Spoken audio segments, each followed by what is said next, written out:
What can 60 bucks get you? A couple of pizzas? Maybe. A few fancy coffees for the week? Sure, why not? What if I told you that the same $60 invested every single month in the stock market could make you a millionaire? It's the dream that they all sell you, the dream of easy wealth. But that's a fantasy, a lie of omission. That $1 million number ignores the three silent killers of wealth that are guaranteed to take their cut. Once inflation, taxes, and fees are finished with your money, the amount you actually get to keep is shockingly different. So today we're going to uncover the truth. We'll calculate step by step what you really walk away with, and the answer might surprise you. Let's start with a beautiful story that everyone loves to tell. It's the story of compound interest, the eighth wonder of the world. The idea is simple. You invest, your money earns a return, and then your return starts earning their own returns, which sounds beautiful. It's a wealth snowball that gets bigger and bigger. To see it in action, let's pull out one of those online calculators and plug the numbers with maximum optimism. We'll start with $0 and we'll contribute just $60 a month. Our timeline is 50 years, a full working career.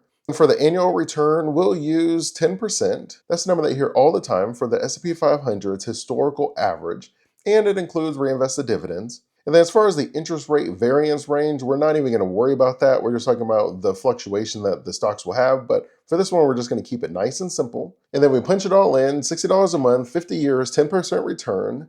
And the number that it spits back out to us is $1,039,463.45. And there it is, the millionaire dream. You put in a grand total of $36,000 over half a century. That's just $60 times 12 months times 50 years, and poof, you're a millionaire. It's an incredible, intoxicating idea because it feels so easy, so attainable, the ultimate financial fairy tale. But you know the problem with fairy tales, they're not completely true. That $1 million figure is a ghost number. It's a sticker price that doesn't actually account for reality.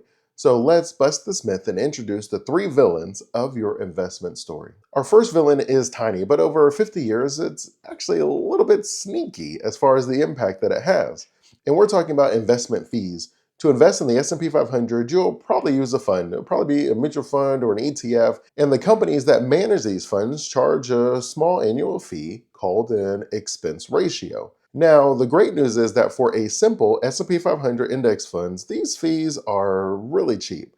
And an ETF like Vanguard's VOO has an expense ratio of just, it's like 0.03%, and that's only $3 for every $10,000 that you have invested. And that sounds like nothing, right? I understand. But the truth is, over 50 years, even a small microscopic fee is like a tiny hole in a bucket, slowly dripping out your wealth. It's taken out every year, so we have to adjust our return.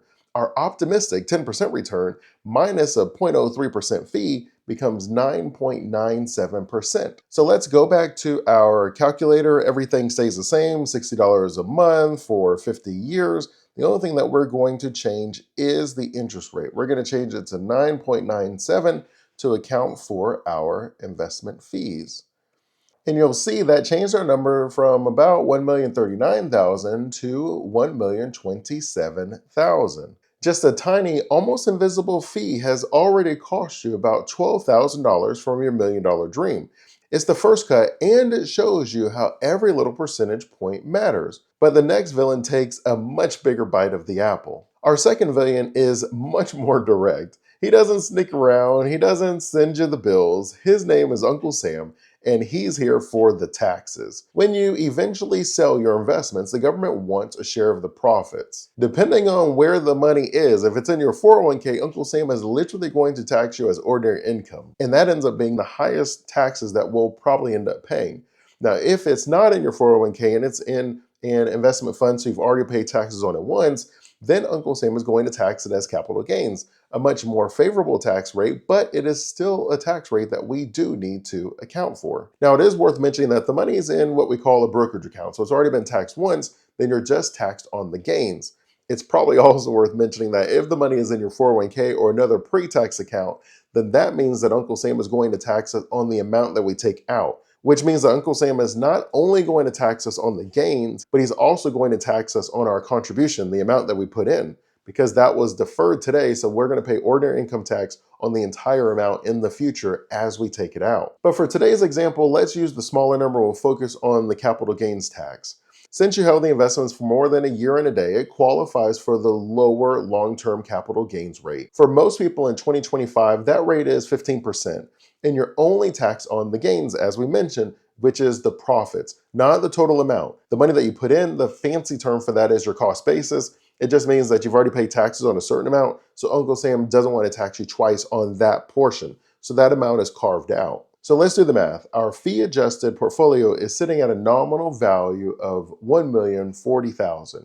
And nominal just means it's the face amount. So we're not taking out anything for like fees or different things like that. We're just saying, hey, on its face value, it's $1,040,000. And then we personally contributed $36,000 to get to that number.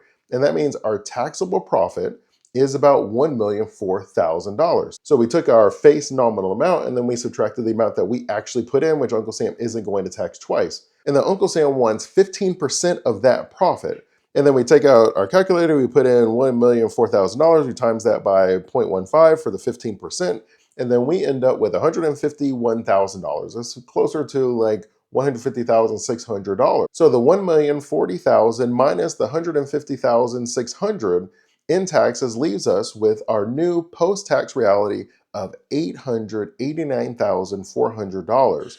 This is the actual cash that you'd have in your account after 50 years.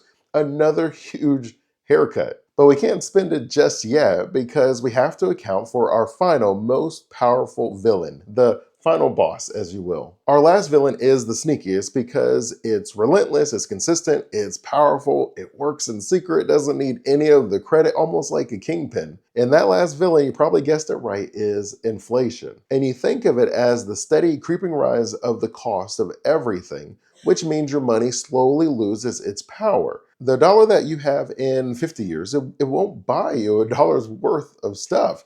And you look at things like the Dollar Tree where it went up 25%. That's kind of a large increase when you think of it, but yeah, it's $1.25, so we don't really think of it. There are places like Five Below that you go to, and I found out it's actually traded on the stock market, so everybody's sort of seen it. It's at least large enough that's on the stock market, and they don't have as much stuff under $5 anymore, right? That was the name of the company, Five Below. Everything was below $5. And I remember my daddy would always tell the story about being able to walk to the corner store and being able to spend a nickel to get a pack of cookies and a soda, right? You can't do anything like that. Even me, I would talk about candy that you can get for 33 cents, or when it was on sale every so often, it'd be $4 for a dollar. And if you were to get that candy at checkout now, all the candy is $1, all of it. So it's hard to figure out what to even buy with the change because everything has gone up in price. So we recognize that inflation is around, and it's actually pretty relentless when you really think about it. But historically, the average inflation rate in the United States has been around 3% per year.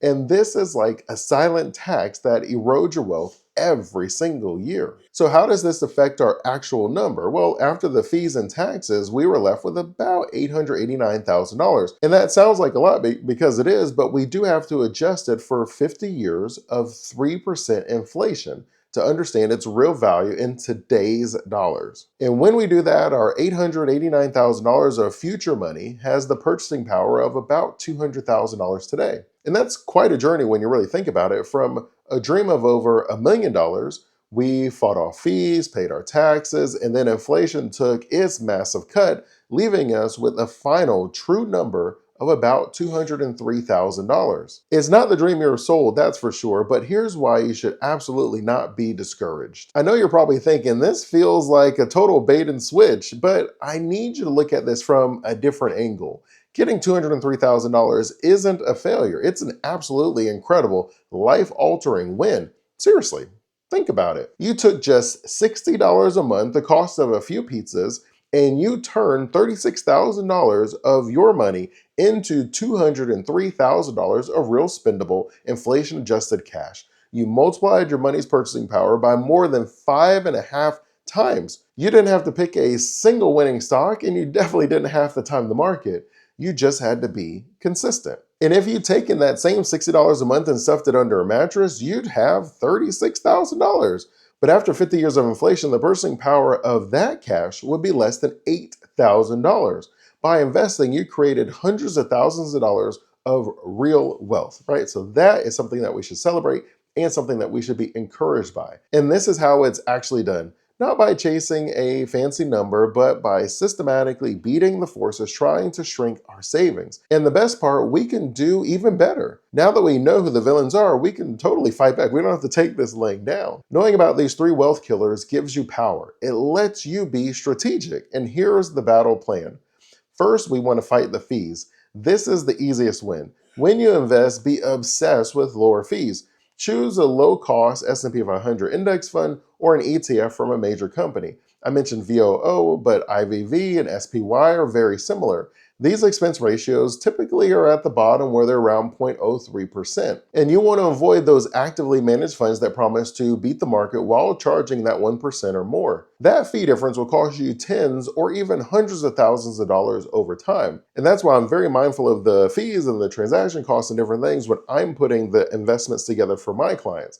And that's why you should be mindful of the fees as well. If you're paying fees of a 401k and they're in actively managed funds, but you're not actually receiving any service, right? Like that is something that you probably could have done on your own. At a minimum, if I'm paying a fee, I should be receiving some value add. And when you're looking at these fees, you do want to be mindful of that trade-off. It's not just about finding the cheapest option, because I think we've all experienced, sometimes you get what you pay for, but it's about making sure that we do get what we pay for, that it does match the quality that I am receiving, that I'm receiving a value where it makes sense. And then second, when you're fighting taxes, this is where you can make the biggest difference. You can legally and ethically take villain number 2 completely out of the picture with a secret weapon, a tax advantage retirement account. For most people, the best one is going to be a Roth IRA. With a Roth IRA, you invest money that you've already paid in taxes, but once it's in your account, it grows completely 100% tax-free.